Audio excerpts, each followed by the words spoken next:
So hi, everybody, and welcome to episode 148 of Level Up, 60 minutes, of course, of live Q&A, where your questions really do drive the show. Adriana is over in the social chat today, so please do let her know your name and, of course, the city from where you're joining. She's going to post some links into the chat so that you can vote up the questions that you would most like answered, and, of course, for you to be able to add your own to the panel. If we select your question, then your name's going to appear in the credits at the end of the show. So do get your questions in early and stay with us to see all of that happening. Today, we're exploring a topic which is at the heart, really, of thousands of project management professional careers around the world, which is how do you go ahead and continue to build your personal value when you are mid-career rather than right at the beginning. There is a route that stands out head and shoulders, I would say, personally anyway, above all others, and that is to become a chartered project professional with the Association for Project Management here in the UK, who were awarded their royal charter by the late Queen Elizabeth II. I am, of course, delighted today to be joined by an expert panel who are going to really help us explore everything to do with becoming chartered. So let's jump straight in and meet them all. First of all, I'm really delighted to welcome back Marion Bell. Marion is, of course, an experienced consultant with BlueVisions and the Institute of Management in Australia. She focuses on upskilling her clients across a wide range of leading practice, including that associated with the APM. Welcome back to Level Up, Marion. Great to see you. Thanks very much, Nick. It's great to be back, and especially talking about something as important as chartered project professional. Thanks. Thanks so much, Marion. Sheila Roberts is, of course, a familiar person to you, face and voice for you all as Level Up followers. She's a highly experienced PPM consultant in her own right, and she's the Chief Progress Officer over at Resilience Professionals Limited.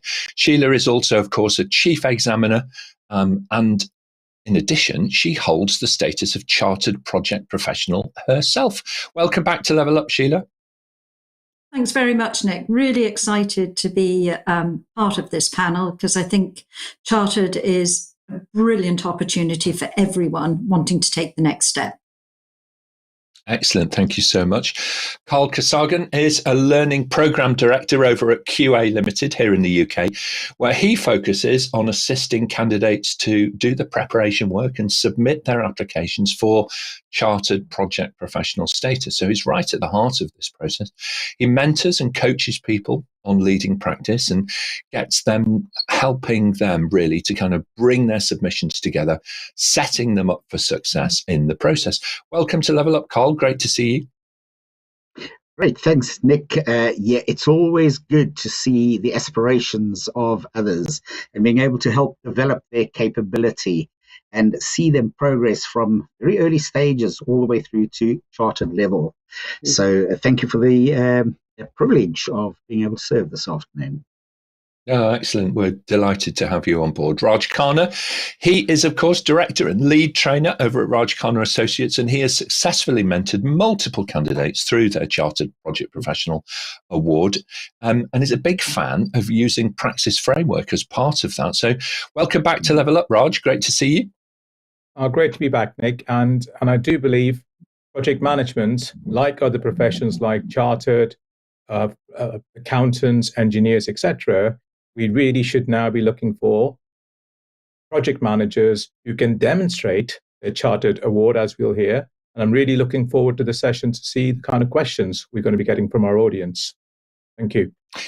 Yeah, thank you so much, because the questions are going to be situational, aren't they? You know, I'm in this kind of situation, I'm at this point in my, considering this and so on. And that's fabulous. When you're coaching and mentoring, it's brilliant to work with people and help them, to clarify, what their next steps ought to be. So thank you, Raj. Good point. Ricardo Santos completes our expert panel today. He is a senior program manager over at Irish Rail, and he put himself forward to be one of the earlier applicants for that chartered status, where he worked, I think, with Raj to prepare an ultimately successful submission for his application. So welcome back to Level Up, Ricardo. Great to see you. Thank you so much, Nick. It's really a pleasure to be here. Thank you for the opportunity. As you said, I am indeed a product of Raj training and above all, mentorship. Successful, by the way, and I'm really happy with the opportunity to share how everything happened. Excellent. Thank you very much indeed. So if you've got questions for along the lines of, how was it in real life? You've got a couple of panelists here who already hold that qualification, so they can share that with you. And of course, you've got others who are working with large numbers of people around the world, not just in the UK, because it's an international thing, becoming chartered. Okay, it's top of the food chain for the project management professional worldwide. So very definitely something worthwhile doing. Now, completing the in front of camera team today, joining us from the very beautiful valleys of South Wales is Shanice Mitchell-Cox. Shanice, hi, and welcome back to Level Up. Good to see you. Thank you. Thank you so much. It's so nice to be on the question master seat this side. So I'm looking forward to asking all of your questions today. All right, excellent. You are missing out though, because we have Amado who's joined us. He's actually from the Cayman Islands, I think, or is it? No, actually, he's in Angola. I do apologise. We have other folks though from the Cayman Islands. I'm going to find them in a minute because I definitely saw them. It was Henry. It was Henry McField. He's in the Cayman Islands. So Henry and Amado, I do apologise, my dear gentlemen. I'm kind of swapping you geographically around the world faster than one of Elon Musk's mega rockets. So we should get on with our first question, and without all the drama as well that went with that yesterday. Let's press on. Let's take our first question for the panel, if we can, Shanice. Thanks so much, Nick. We have a question from Jacqueline Eves. What is the process to become chartered? All right, it's a great question to start the show, actually. What is the process? Raj, why don't you start us off and then we'll hear from Sheila. The area that we support and mentored, which is what Ricardo will explain his experience, is what was called Route 2. So there are 3 routes on the APM to become chartered. So my understanding and my experience rests with Route 2. And one of the recognized qualifications, or rather an award for the Route 2, is getting your Praxis professional. And so we would mentor people to achieve their Praxis professional, and we'll discuss that as we go through the panel as to how we go through that route. And once colleagues have achieved their Praxis professional, they then apply through Route 2, and then they go through the charter status from that. Okay, all right. Well, thank you for starting us off. So I've got it in my mind that we've got 3 routes already, okay, kind of in my head. So let's hear from Sheila next, please, and then we'll go to Marion. Okay, I'm really familiar with all 3 routes as an assessor for Chartered. So I'll briefly take you through what they are. So the Route 1 is what they call total or partial exemption, where you've got technical knowledge shown through a higher level qualification. You can see those on the APM website. And that means that you do a written submission, but you only need professional practice questions. Route 2, Raj has mentioned, and that's where you've had a professional assessment, and therefore you don't need professional practice or technical knowledge questions. You simply have a short interview covering verification of your application.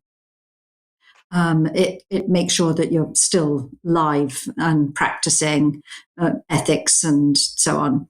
And then Route 3, which is the longest, doesn't require any particular qualifications or status of any sort. Anyone can apply for Route 3.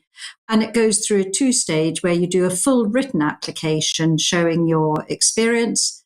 That gets assessed, and if you pass the written assessment, you'll then be invited for a 2-hour interview, exploring both technical knowledge and professional practice, in addition to the usual ethics and other areas as well.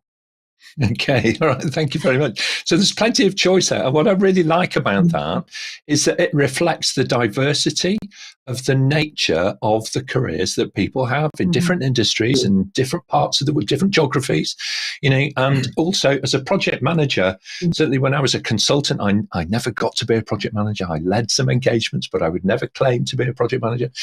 It was about the opportunities that your career presented, or rather were presented to you. You don't always get to do the full spectrum of things. And so it's really great that there are routes into this that allow you to progress further in your career and secure that status. Very good. Marion, let's hear from you next, and then we'll go to Carl. Okay, thanks, Nick. I actually did Route 2 for my chartered, and I found it very easy. I was mentored through it. I was assisted. Somebody would talk to me about all the different areas, look at different ways or better ways of presenting it.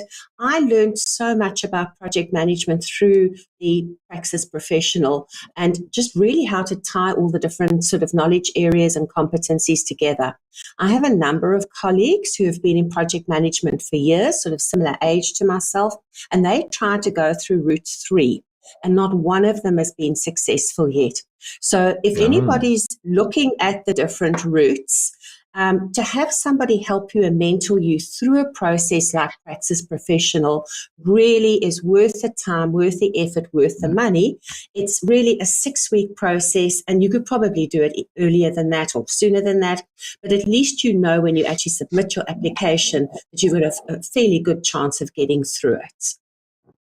Okay, all right, interesting, isn't it? And it's interesting how, even if you think about it as well, top athletes, they have a coach. They have somebody who's focused on them and saying, okay, look, consider this, think about that, when you're looking at this and, perhaps, and so on. So having somebody like that as an angel on your shoulder, I am sure adds a huge amount of value. And thank you for sharing that, Marion. That's really super helpful.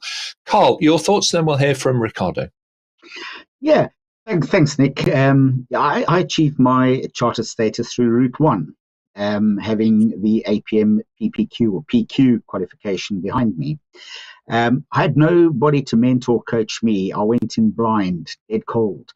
But the great thing about, irrespective of which route you go on, the great thing is you're demonstrating competence. And that's the key thing. You're demonstrating you don't only have the knowledge, but you also have the ability to manage complex situations, complex projects.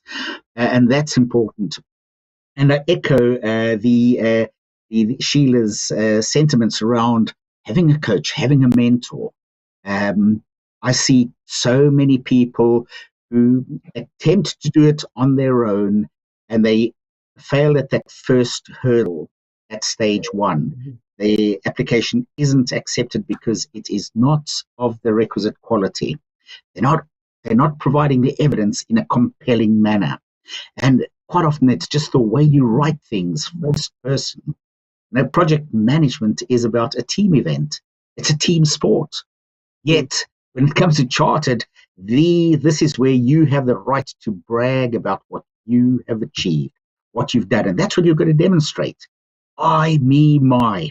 It's difficult, very difficult. But it is about me. And that's the important bit. So that's... Yeah, thank you. That's So I mean, here's a kind of thought for you. Project managers are generally, it's a leadership type role, and generally there's one of them.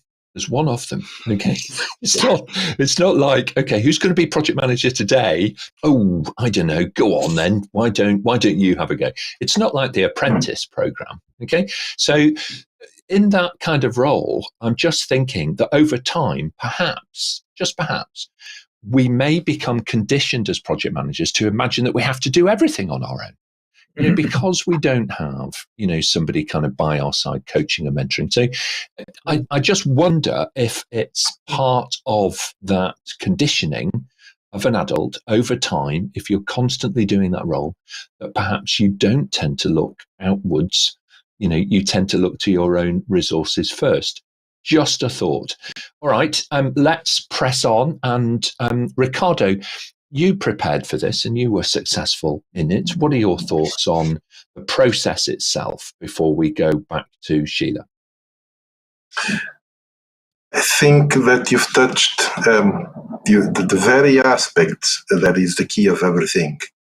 Is as project managers or program managers as we are, used to mentoring, to guiding others, to leading a team to an output or an outcome. And we kind of forget of our own role on the larger picture. Having Raj on my side, not once telling me what to do, but poking me into thinking on what to do. I was doing the thinking. I was drawing my own conclusions. So he was a master on extracting that. For me, was powerful, and also the way that a mentor can connect our achievements or make us establish the connection of our achievements with the learning and the knowledge acquiring during the Praxis Foundation and practitioner was very, very powerful. So I'm really happy I followed route 2. Yeah, excellent. There's that old kind of comment, isn't there? In a town with only 2 hairdressers, who would you go to have your hair cut? Well, it's the person, it's the person who has got the messy hair, because ultimately, all right, they are going to be the one who is giving everybody else the tidy haircuts, because you can't cut your own hair. So it's a really good point to find a coach or a mentor that you can put your trust in. Sheila, the folks who kind of, are going it alone, we heard a little earlier, that sometimes people can fall at the first hurdle. What would you put that down to? Well, when I see them come through, either for the written assessment, which is the first stage, or through interview, generally people fail because they haven't actually aligned what they have done to the standard. They'll give lots and lots of technical detail about projects or context, but what did you actually do in terms of project management for it? Because that's what this is about. It's a chartered project professional, not were you good at the engineering side or the IT side or anything of that sort. So make sure you've looked at the standard. And the other thing that that we see quite a lot is actually where people haven't had any coaching, the way that they put things, as has been said, would be, this was done. That's not providing evidence of their experience. That's only saying something was done. Yeah. So just make sure there's lots of resource. You don't have to have a coach. There's lots of resource on the APM website. Go and use it. There's guidance, there's videos, there's all sorts that you can use. But it's also really helpful if you can have a coach or a mentor and use that too. Absolutely. Thank you very much indeed. Thank you so much, Sheila. Great first question for us. So thank you to Jacqueline for putting that in. Let's go over, if we can, to our social feed and kind of see what is happening there. Silke has joined us today, a colleague from APMG. She's over in the Cologne, Bonn area of Germany. So thank you, Silke, for joining. Really great to have you online today. And Charlotte is joining us from the south coast of England today. She's off to now Question Master today, but she's off out and about on her holidays. So thank you for tuning in. And what a beautiful part of the country to join from. Amado, now I have to apologise to you. I moved your place on the planet, didn't I? I put you in the Cayman Islands a little earlier. It's good that you're in Angola. I hope that you're safe in Angola and that you're in one place and not moving around too much. So apologies for that. But thank you for joining. It's great to have Angola actually represented. That's fantastic. And Henry, of course, yeah, your alter ego So we're looking forward, Henry, to the holiday invitations to your private villa overlooking the beautiful beach and scenery that is available in the Cayman Islands. If you want to connect with any of us on LinkedIn, Henry, we are available to you. I'm quite sure of that, my friend. All right, excellent. Very good indeed. Thank you so much. Let's move on and we'll take our next question as they're starting to stack up now. Thanks, Nick. We have a question from Nick Soy. What preparation is required and how long should be factored in? Oh, that's a great question. Raj, start us off and then we'll go to hear from Marion. Going down the Praxis professional route, as we've said, which is route 2, you have to write about 20 competencies. And as you've heard from the panel, it's about what you did in terms of managing that situation. So it may be a competency on conflict management. And Ricardo, for example, in his application, put a fantastic example of where he envisaged there was a conflict and how he was proactively managing, etc. So it's 250 words. So it's not a huge write-up. In terms of thinking about is what project have you managed, and thinking in those 20 areas, how and what did you do to improve the situation? So it's doing the STAR kind of situation. You're saying, what was the situation? What did you do? And what was the actual result? So depending on how long it is, as the comment's already been made by Marion, who managed hers in 6 weeks' time. I've had people who've taken 3 months. They do everything in 2 weeks. So although they decided 2 months, so if you can put the time in, you can think about writing 3 or 4 competencies per night. And really by the end of 2 weeks, you should have your material ready for submission. Okay, all right, thank you. And it's a good thing, isn't it? It's a combination of the effort and also the kind of elapsed time period as well. So it's kind of a good question, this one, to touch on both of those. Thank you so much. Marion, your thoughts, and then we'll hear from Carl. Thanks, Nick. I think what's really an important first step is to decide which 2 or 3 projects you're actually going to use in your explanations of the competencies. So if you can choose projects that have the right level of complexity, so here we're looking at sort of varied stakeholders, difficult stakeholders, lots of work packages that are happening at the same time. Almost choose the projects where things have really gone pear-shaped, because that gives you a lot of things to talk about and actually lots of learnings and solutions of how you can actually fix things. And what I used to do was I chose my best competencies first, and then I sort of think about them. I'd go back to Praxis, the actual framework online, and I'd look at what the goals of that particular competency were, and I'd actually write in cheat notes for myself into the application form, and then I'd sort of start to put the story together.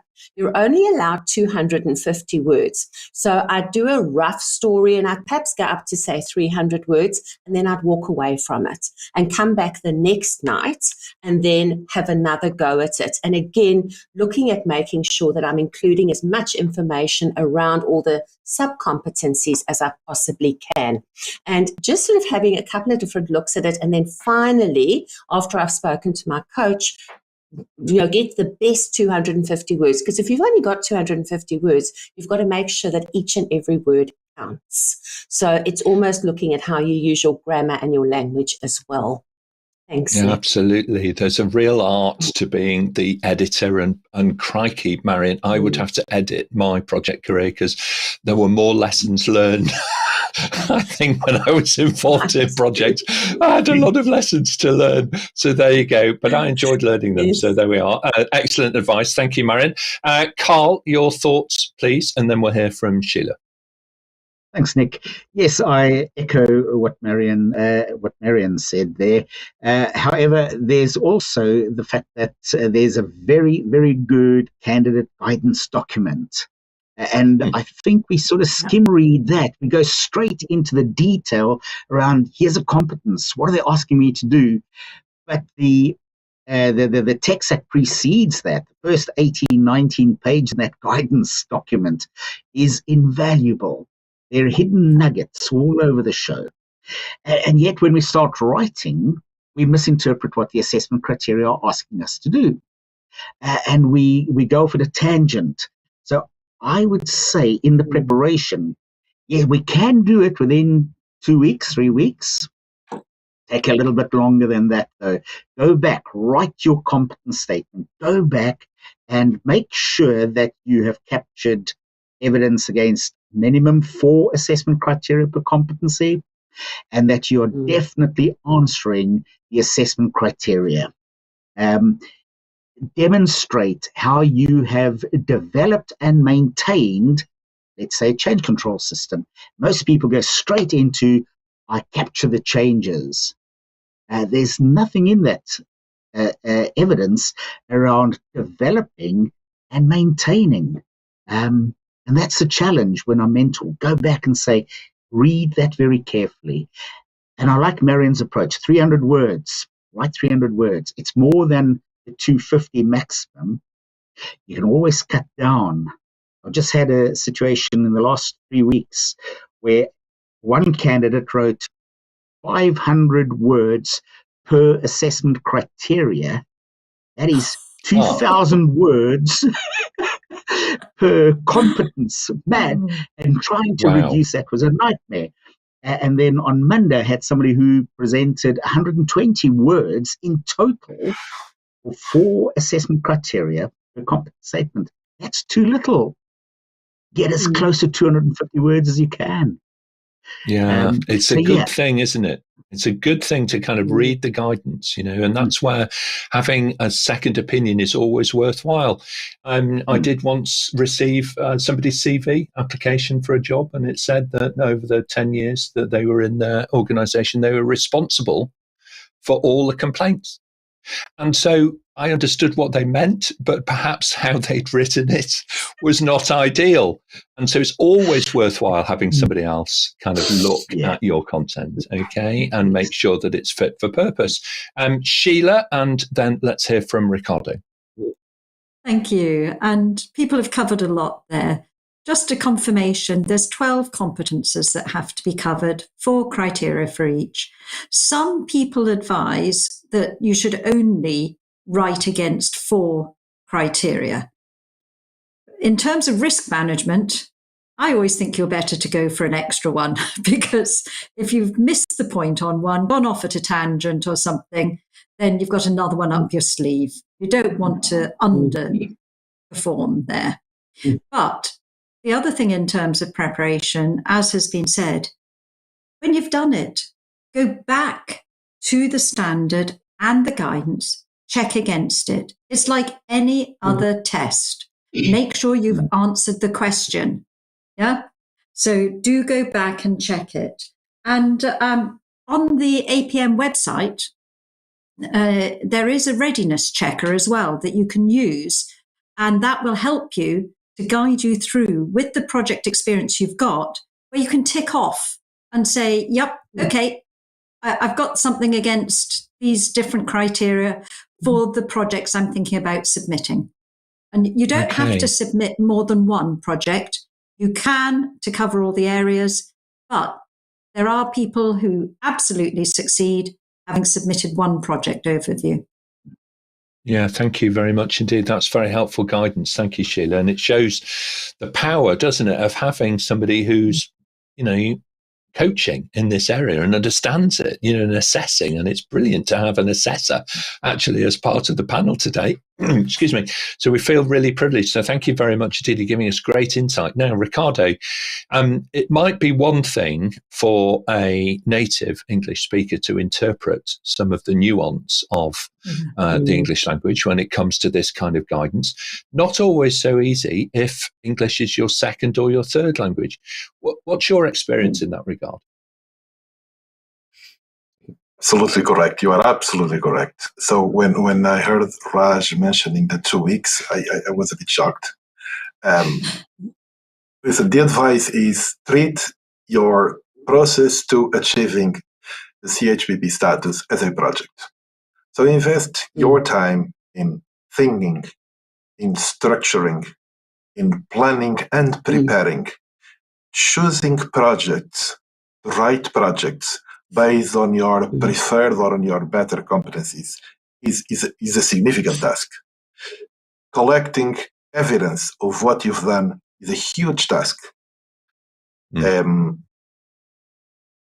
you need to train yourself to write everything you want to write in 250 words, not more, nor less. I chose the route 2, so Praxis. I have 20 competencies out of the 39 of the Praxis framework. I had 20 competencies. And because fortunately, I have Raj guiding me, something very interesting happened. When I jumped to the delivery phase of my project, writing, after writing 10 out of the 20 competencies, I realized that the first, second, and third were not good. So I had to go back again. So you need to factor all this into the equation. On top of the process is always slower, I believe, if you're non-native. So plan properly is my advice. Don't try to rush it. You need to plan to succeed at your first attempt. That's really great advice, and thank you, Ricardo. You're not under a time pressure, all right? You're under a quality kind of standard, if that makes sense. So I would focus on that. And the good news is when you're preparing for your own submission, the stakeholder engagement should be pretty straightforward. You should be able to have those conversations with yourself that says, come on now, we want to give this our best shot. We want to get it through in one go. You know, it's worth another look. Surely it's worth another look. Come on, let's have another look before we finally submit. So some brilliant advice. And thank you so much. And it does show you, doesn't it, you know, how it's very challenging as well for a professional body. And that's why these things take so long. They take so long because there are panels of people who are submitting and preparing and refining a standard so that it is always fair and equitable, regardless of the first language that you have and other sets of criteria. We spoke earlier about, you know, the range of different lives that people live as project managers. The scope of work that they do is very different. Their situation's very different and so on. Excellent answers. Thank you so much, panel. We need to pick up the pace a little bit because the live questions are stacking up. So Shanice, let's press on. We'll take our next question, please. Thanks, Nick. We've got a question from Nitin. Do you need any hours of CPD for the 3 routes on the APM chartership? All right, so we're getting some nodding. Let's start off then. I'm going to mix it up a bit. Carl, let's hear from you first, if I may, and then we'll come to Sheila. Thank you, Nick. Yes, thanks for the question. All 3 routes require CPD hours, and all 3 routes require a minimum of 35 hours. And that's the assessment. 34 hours, not acceptable. 35 or more, acceptable. But it's not only about the hours as far as I'm concerned. There's an element of reflective statement. You've gone through a learning process, you've done something, you've developed a capability. The reflection on how you benefit and how others may benefit from that experience is the important bit. So hours plus reflection for me are the important things, although the assessment criteria is, have you achieved 35 hours or not? And that's in a nutshell. And what I like, Carl, about the guidance that you're giving today is that you're going beyond the kind of tick box approach. All right. All of the time you're saying, you know, consider this, go, you know, look beyond the present moment. It's not just a process to get the value is in the doing, you know, as well as the outcome. Clearly you want the outcome, but there's real value to be had working through that that process, and don't shortchange yourself, you know, as you're doing it. Sheila, clearly we understand the minimum requirement. What other elements of CPD would you kind of advise or guide around? Yeah. Continuing professional development for those who are not familiar with CPD. As Carl said, 35 hours. And the thing is that you want to do different things. Just one course taking 35 hours is not good enough. You've got to demonstrate you're doing various types of CPD, so reading, webinars, discussions, and so on. And one thing that a lot of people don't realize is Marion said that she learned a lot in her preparation. That counts. You can put your chartered preparation down for CPD, so long as you put what you've learned through it and the reflection. So it becomes very easy to add all this up. And that's really excellent, isn't it? Because, when we think about ourselves and we think about that role, and I think it was one of the panel that mentioned earlier that often project managers themselves are coaching and mentoring others. And this is the kind of thing that you would be saying to other people. And we tend to just forget about ourselves, don't we? Marion, final thoughts on this, and then we'll move on. Okay, one of the really important aspects of being a chartered project professional is that you stay up to date with what's happening in the project management field. So one of the things that really impressed me about getting the status is that you've still got to continue and do 35 hours of CPD points every year while you have your chartered professional. So I've joined APM as a member. And there I've got a whole access to all sorts of quizzes that I can do to see where there are gaps in my knowledge, to actually continue with my learning. I'm also a trainer in real life, so it's very important to me that people continue to do their learning, continue to grow as project managers. Yes, we've sort of reached the pinnacle of our career as chartered project professionals, but we've got to stay there. And the way that we do that is by continuing to learn. Thanks, Nick. Excellent. Okay, thank you very much indeed. Well, very good. Thank you, panel. And I hope, Nitin, that we've given you clarity, okay, on what that minimum requirement is. But as all of the panel are saying, go beyond that. Go above and beyond. Nitin, you're going above and beyond in your day job. So don't shortchange yourself would be the way that I would summarize that. Excellent. Let's take our next question, please, Shanice, as we've got a lot to cut through. Wonderful. Thanks, Nick. We've got a question from Claire in Cornwall, UK. I have been made aware that the standards to become a chartered project professional will be changing soon. Can you share more information on this? All right. Okay. Sheila, why don't you start us off, please, and then we'll hear from Carl. Yes, thank you. And you're right, the standard is changing, but it's not being radically changed. What it is, it's been around for 5 years now. It was time to review and reflect the learning from that 5 years so that we actually make sure that it stays relevant, people aspire to it so that it continues to be seen as the pinnacle, which really it is. It is a great standard. Then it's been updated to reflect that.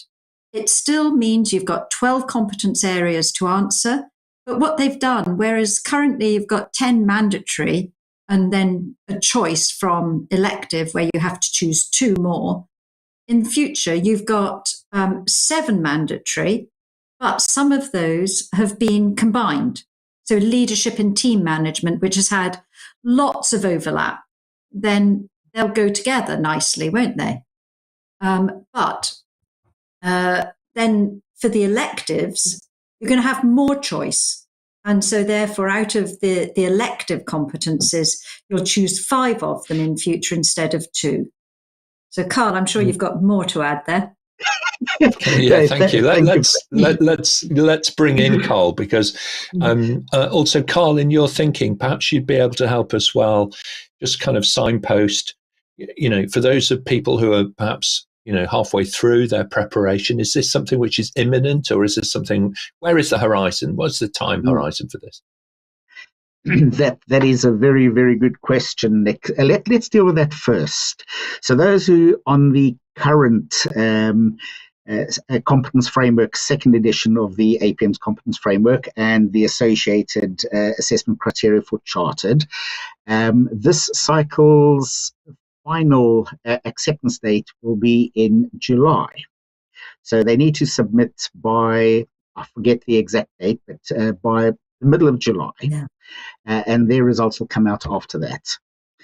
Those in the current cycle who miss that date or submit but don't get through the first hurdle, or submit and get through the first hurdle but don't get through the first stage but get through this but don't get through the second stage, they would have to resubmit, but they would then have to start essentially from scratch, because they would then be assessed on the new standard. It's not radically different, so there's not going to be a huge amount of rewriting for the resubmission. So don't be alarmed at that. But as Marion said, there are 7 mandatory competences now, 5 of which have been paired. You have to choose one or the other. So in the past, you could choose budgeting and cost control at the project level, but if you're providing evidence against a program or a portfolio, you'd have to provide financial management evidence. Those 2 have been combined into a choice, either or. And there's no more a differentiation between a project, program, portfolio for that. You can provide financial management evidence of competence against a project, or budgeting and cost control.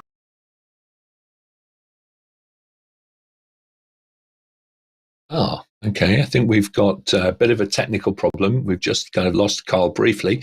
Raj, do you want to add to that?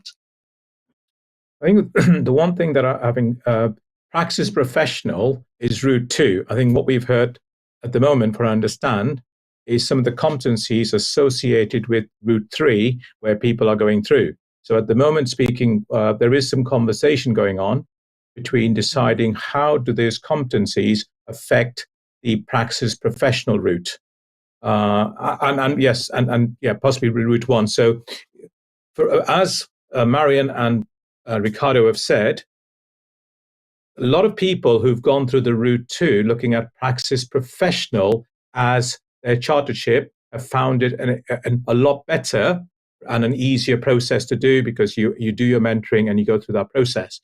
So from that perspective, I am not aware, but I know we're talking to APMG Group, we're talking to APM, and would there be any impact on that or not? So I'm not sure of that yet, because we will still be going through Praxis Professional route. Yes. Okay, thank you. So I think we've touched on one of those areas where we're going to have to come back to the audience a little bit, okay, with further clarification. But we will do that.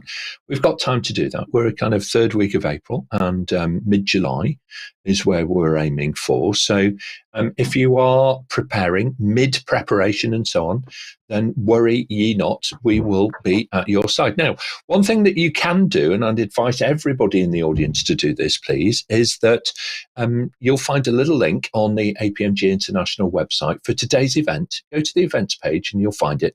You'll see a short bio for each of the panelists, and there's a link there through to their LinkedIn profile.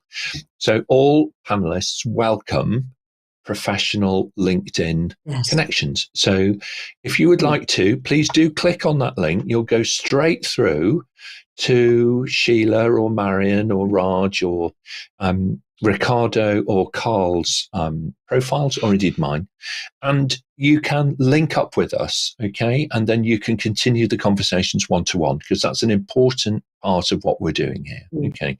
So please do take us up on that. Please resist the temptation to try and sell us things. Generally, that doesn't go down well. But if you link in with us, for the purpose which is intended, we would be delighted. It would be absolutely fantastic. So thank you very much. Really good point, Raj, to clarify that. And we will allow time for that in a future level up to make sure that everybody knows and understands route 1. It's changing route 3. It's changing route 2. Little question mark just right now. So we'll have a little think about that and come back to folks. Let's press on then, if we may, and take our next question, please. Shanice. Thanks, Nick. We've got a question from Scott. If I choose the Praxis route, what are the steps I have to follow? Raj, start us off on this, please, and then we'll hear from Ricardo. The first thing we need to do is to get your Praxis practitioner examination. So you need to pass that. Now, one of the things that Praxis does, for me, it's very, very important, is to recognize your previous project and program management qualification. As we know with some of the other frameworks, you have to do the foundation exam as well as do the practitioner. So Praxis says if you've got a previous project or program management qualification, you are exempt from the foundation exam and you go straight to your practitioner. Once you have achieved your Praxis practitioner exam, we've just had one person, we've got the news today from India, who's gone to that route and is now a Praxis professional. We have another person next week from Riyadh, who also has completed his application process and has his assessment interview next week. So once you've done your Praxis practitioner exam, we work then through with you've heard through the mentoring coaching system to help you support to prepare your Praxis professional application form. Once you've completed that is submitted to an assessor, exactly the same as how our panel have talked about. They will look at your application form and say if it addresses all the competencies. And then you go to the interview stage where you do a 35-minute presentation on your application, and there may be another couple of hours interview after that. And that's really the process in summary, I hope. Excellent. All right. Thank you so much. Ricardo, anything to add? Not much. Rajesh has covered most of it. Just one small detail. When I looked at ChPP and Praxis, I saw the whole picture. So I did the whole process from foundation, practitioner, professional, and then ChPP, basically because I was not happy with the other, let's call them frameworks or methodologies available in the market. And I understood that the ChPP in the end was kind of the quality stamp of the entire process. So I read it all. All right, excellent. Thank you very much indeed. Excellent. Very good panel. We're going to press on if we can and take our next question, please, Shanice. Thanks, Nick. So we have a question from Amy. In your honest opinion, how has gaining this helped you in finding work if you're already an experienced PM? Ricardo, how has it helped you? It's the best quality assurance you can provide to an employer. You may have all the knowledge, you may have all the competencies, but nothing assures an employer that you've seen it, you've done it successfully as the ChPP status. So if you've been involved in the project, in projects, if you've been managing, I would say, small to medium scale projects or programs, and you want to jump to let's call it the first league, this is what you should be looking for. Because the best way to describe it is there are no questions asked. When you show your certificate, there are no questions asked, and you're immediately in the club. Wow. I mean, what a fantastic, I'm going to write that down. What a fantastic quote, okay? Armed with that chartered project professional status. Excellent. Sheila, your thoughts, and then Carl? I'll keep it very brief because I know we're short of time now, but just everything Ricardo said is absolutely right. But it also means you're on the same level as other chartered professionals. So chartered accountant, chartered engineer, any of the other chartered areas, you are equivalent. Excellent. That's a really good point. Equivalence is your passport to international success. Carl, final thoughts on this? Fantastic. Yeah, I like the equivalence bit, and I have seen so many highly experienced project managers move, and not just sideways from one organization to another, but equally upwards, all based on the fact that they have a ChPP status. So it does add value in terms of your own credibility. Okay, excellent. Thank you very much indeed. Great answers, panel. Let's press on. If we can, Shanice, we're going to try and squeeze in one or two more questions. Next question, please. Of course. So we've got a question from Daniel. When in a project manager's career is the most optimum point to consider becoming chartered? All right. When in your career is the most optimum point? Raj, why don't you start us off? Then we'll hear from Marion. One of the key point about demonstrating your competencies, as we discussed, is the fact that you have managed a complex project. So that is, first of all, a criteria. Becoming a Praxis professional, taking route 2, and our panel will talk about the other routes. So you have to have 5 years post qualification, well, maybe a qualification or not, but to demonstrate that you have managed a complex project and you have be able to demonstrate those competencies. Once you've done that, then when's the best time? And as Ricardo said, as long as you get that chartered, you should be able to, be recognized as any other professional. Because I was talking to a physiotherapist recently who was on my Praxis course, and she said, had I not been chartered, I could not do my job today. And therefore, for me, for our public sector projects across the world, we have to be giving project management as a professional route, and say, if you're going to manage a complex project, you have to be chartered. And I do believe, and I really hope in my lifetime, we do get that recognition across the world, same as engineers and accountants. I think it's coming, Raj. I think it's coming. First 5 years are about establishing a footprint, and that footprint, I'm really pleased to say, is sizable. Okay, so this will come in time. Other professions have had longer to achieve the same level. Marion, briefly, and then Ricardo. You don't need to wait until you're old and grey. As soon as you've got your 5 years complex project management experience, go for it. Thanks, Nick. Okay, thank you very much indeed. If only I could turn back time. That sounds like a song, doesn't it? Ricardo, what would your advice be? Well, I hope I'm considered seasoned and not old and grey. But I think there's a very particular milestone that was important for me, and that's what triggered the feeling of needing something more. It's when you don't manage multiple stakeholders within one organization. It's when you manage multiple organizations, or the project is international. There are multiple countries involved. It's when complexity moves to a different order of magnitude. It's when all stakeholders are really powerful and they want to drive the project in opposite directions. It's not that they don't fully overlap, it's opposite directions. So the answer needs to be needs to come from every, the candidate is, when is complexity on a different order of magnitude? Excellent insight, that, isn't it? It's fantastic. You can feel that. It's like the force. It's the sense, isn't it? It's this sense of, you develop this, you develop your awareness, your situation awareness, and that experience shines through because you begin to recognize the complexity continuum. You begin to recognize that all risk, can be mitigated, it can be managed, and complexity is a continuum. So, brilliant advice. Thank you very much indeed, panel. We've got time, I think, for maybe one, maybe two last questions if we're super quick. Shanice, next question, please. Thanks, Nick. We've got a question from Matthew.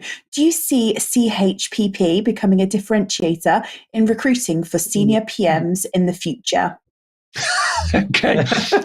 It's like that moment in the movie when they're in the car and they play the Queen song. Everybody is headbanging away.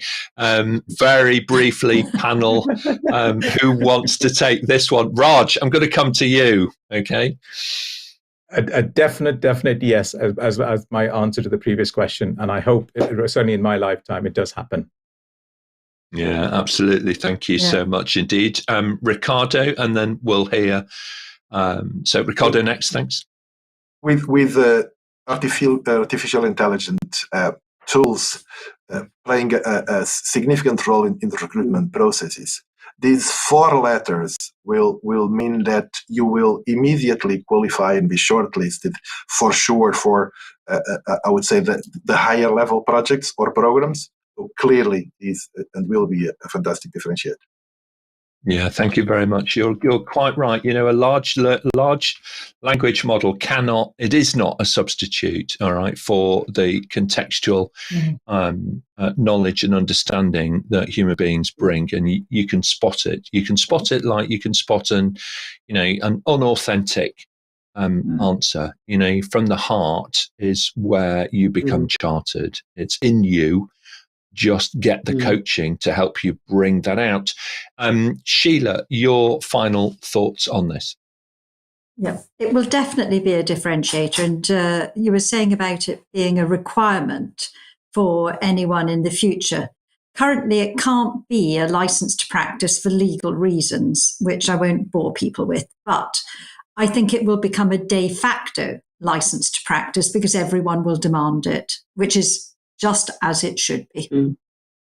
Absolutely right. Thank you very much. If you were in a hospital bed and you were looking into the eyes of the surgeon about to do the work, you would want the best. Yes. You would want the best. And stakeholders not only want the best, but they expect the best from us. So that's definitely the direction of travel. Carl, final thoughts? Thanks, Nick. Yeah, I'm busy supporting a very large organization here in the UK in developing capability around their life cycle management process and going through that development in three different phases, from a fundamentals practitioner to a chair assessor type role at the end. When I introduced the fact that perhaps we should think about linking some of these to being chartered, this opened up a world for them. And this has now become the standard for those aspiring to those higher positions within that organization. So definitely it is going to become a differentiator. Thank you very much. And I think it already is. Okay. You just need to talk to people. And when you look beyond the labels and you talk to them about what kind of project management, program management, what kind of professional would they like to work with, they will describe to you a chartered project professional for sure.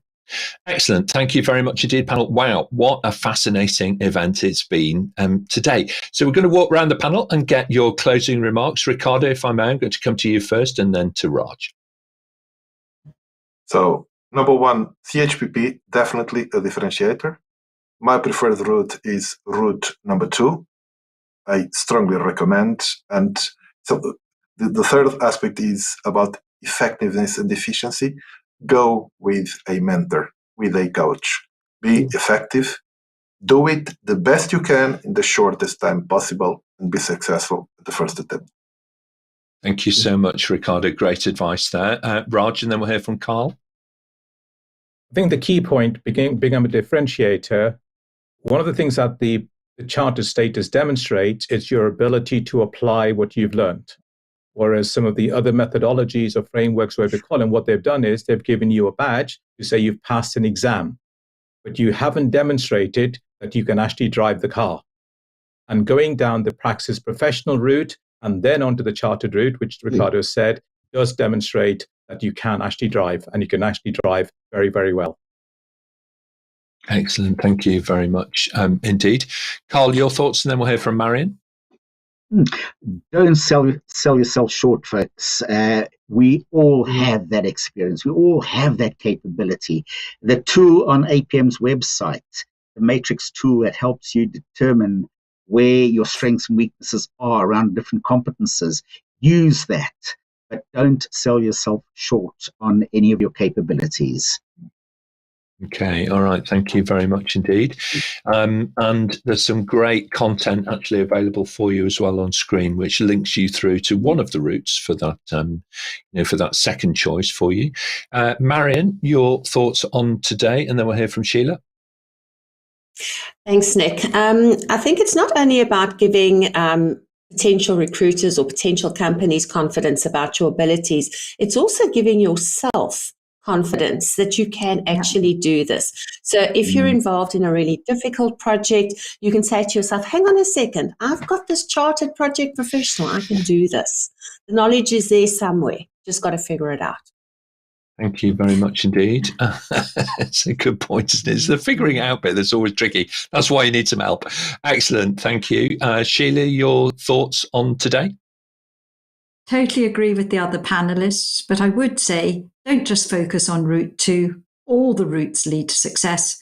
I did route 3 myself and got through first time. So it absolutely happens, and do have a go.